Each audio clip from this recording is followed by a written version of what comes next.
నమస్తే. ఏపీలో కాంగ్రెస్ పార్టీకి పెద్ద ఎత్తున షాకులు తగులుతున్నాయి. ఇప్పటికే ఎంతో మంది సీనియర్ నాయకులు, మాజీ మంత్రులు కాంగ్రెస్ పార్టీని వీడి వైఎస్ఆర్సీపీ పార్టీలోకి వస్తున్న సంగతి తెలిసింది. ఇప్పటికే సింగనమల మాజీ మంత్రి శైలజానాథ్ జగన్ సమక్షంలో పార్టీ కండువా కప్పుకున్నారు.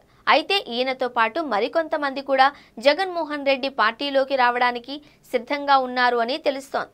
ఇలా సీనియర్ నాయకులందరూ కూడా వైఎస్ఆర్సీపీ పార్టీలోకి వస్తున్న నేపథ్యంలో ఏపీలో కాంగ్రెస్ పార్టీ పూర్వ వైభవాన్ని పొందలేదు అనే చెప్పాలి.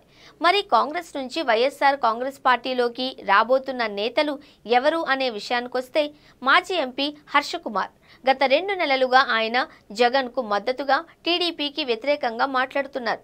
ఏపీ కాంగ్రెస్ చీఫ్ షర్మిల నాయకత్వాన్ని సమర్థించేలా హర్షకుమార్ ఎలాంటి కామెంట్లు చేయడం లేదు.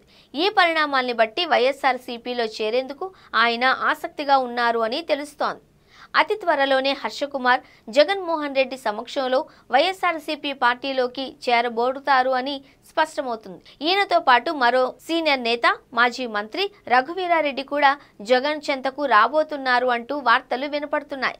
ఇక జగన్మోహన్ రెడ్డి తన పార్టీని తిరిగి బలోపేతం చేసుకోవాలి అంటే తన తండ్రి హయాంలో మంత్రులుగా పనిచేసిన వారందరినీ కూడా తన పార్టీలోకి ఆహ్వానిస్తూ తిరిగి పార్టీని నిలబెట్టుకోవాలి అనే ప్రయత్నాలు చేస్తున్నారు అని స్పష్టమవుతుంది.